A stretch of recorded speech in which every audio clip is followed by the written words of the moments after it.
Hey again, everyone. Welcome back to another episode of Speaking of Sundara, where I talk about Sundara, Dawn of a New Age, my fantasy RPG setting. It's been a little while since I've put something new together for Sundara, and though there are no new releases coming out right now, you didn't miss anything if you're wondering why there's another video. But there is a term that I've been rattling around with that I realize not a lot of people are familiar with, so I figured I would talk about it today and maybe give everybody a little bit of insight as to how I think of the setting and how you can think of other RPG settings, whether they're sci-fi or fantasy or anything that isn't just our normal mundane world where we happen to be rolling dice in. The term, for those who have not heard it, is the Fantastical Mundane. And as I understand it, this term, or at least the idea of this term, really came about during the 1960s, 1970s, when science fiction was really getting an interesting revolution going. This is during the Asimov era, during the Clarke era, where lots of the old standbys were starting to fade away, and lots of the new and up-and-coming authors were really setting the tone for how things were going to go forward in the genre. And this idea came about where you could not always judge science fiction, especially how strange a science fiction world or a story or a setting was, based on our reaction to what we're seeing. Whether it was aliens or spaceships or ray guns, whatever it was, we, as the audience, needed to look at the reaction of the characters in the story and see what they thought was going on, because it was their reaction that we should use to judge whether or not what we were seeing was really all that unusual.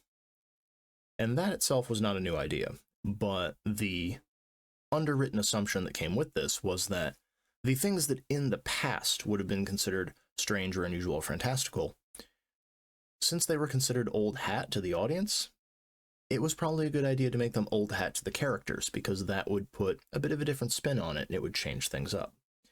For example, let's say that you had an individual who was going through a teleportation gate. Now, this technology would be astonishing if we put it in our world right now today, even if it was just the ability to teleport between cities, to say nothing of between continents, between worlds, or between solar systems. It would change everything. It would alter the laws of economics, the laws of physics, everything in between. But in this setting, in this world, this may be no different than just going down to the terminal, putting in a token, and getting on a train to go to work. And that is how we judge the fantastical mundane. It's what is considered normal to the characters in this setting. And once you know what their normal is, now you can kind of establish what is and isn't strange or unusual. And this is particularly important for Sundara, as well as for lots of other settings, because when I say I want Sundara to be as weird as possible, and to add in as many options as I can, it's a bit of a kitchen sink. I'll definitely admit to that. But just because a world is full of strange and bizarre things, that doesn't mean that the people and the creatures who live in this world think of them as strange and bizarre things. So the fantastical mundane for Sundara is almost as high as its fantasy level, because there's not just elves and men and dwarves and the occasional halfling. There's all of that, plus orcs and the prim-touched and just weird disasters that happen when the barriers between this world and the next crumble. There's all sorts of infestations of undead. There's a city run by dragons, for God's sake. And none of this is bizarre if you are from Sundara. It's one of those ideas of, just because we, as the audience, may not have seen this kind of fantasy before, we may not have seen these kinds of worlds before, particularly taken to such an extent or to such a level, the people in these worlds live with this every day. The things that they see aren't really all that unusual to them. And that is something that I really wanted to bring across to players and to game masters, because so often players and game masters feel that they need to restrict all of their unusual stuff. You can only play certain types of species. You can only have certain types of classes. Magic needs to be restricted from the general populace, and it should be seen as weird and strange and unusual and untrustworthy, unless you're in a major city or somewhere near a wizard's college. All of those assumptions right out the window in Sundara. Seeing anything that would be considered too much in other settings. For example, we have airships. They're fairly new in Sundara. They're an invention that's only really been around for a couple of decades. And sure, they were fantastical and amazing when they first sailed, and people were, didn't know if they would work or not.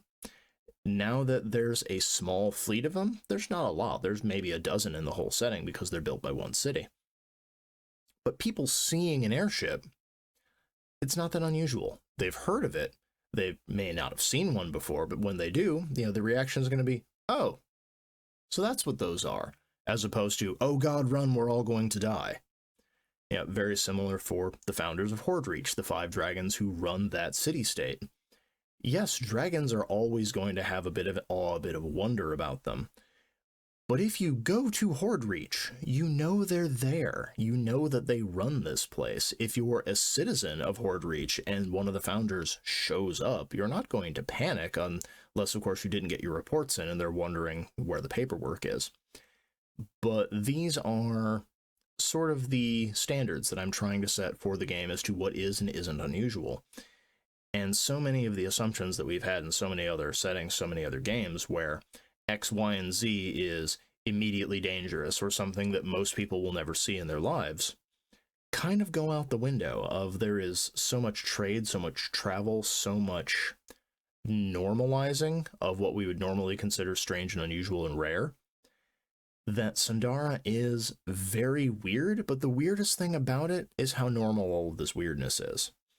Especially if you're from the setting. Sure, if you grew up in the backwoods somewhere, if you grew up in a small town isolated from lots of stuff, you may not have seen some of these more amazing things. You probably have never actually met a sorcerer unless one happened to have been born in your town, or you happen to be the local sorcerer. You probably haven't seen the grandeur of some of the guild halls. You've probably never seen in person, manticores and dragons and all of these other things. But you've heard of them. And you've heard of them in a way that's not some fantastical far-off tale that's had its meaning lost as travelers told it from one to another to another to another until it finally made its way to you. These are just reports that you would hear like any other world with any other news.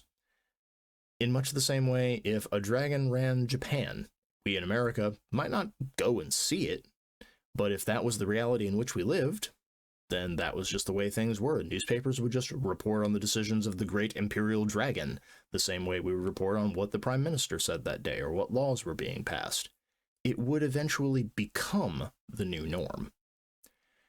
And that idea is something that I really wish more games would explain, more books would actually put into their world lore and kind of give an aside to the players and the game masters so that we don't come in with expectations or assumptions as to how bizarre something should be, and we all end up on different pages regarding that particular aspect of a world and a setting.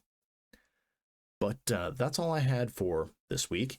If you enjoyed this little ramble, or you have questions about what is and isn't considered weird and strange in Sundara, or if there's something you'd like to see more of in the setting, if you have questions, please put them in the comments below. And as usual, make sure you subscribe to the channel and help us keep making content just like this. But until next time, happy gaming, everybody.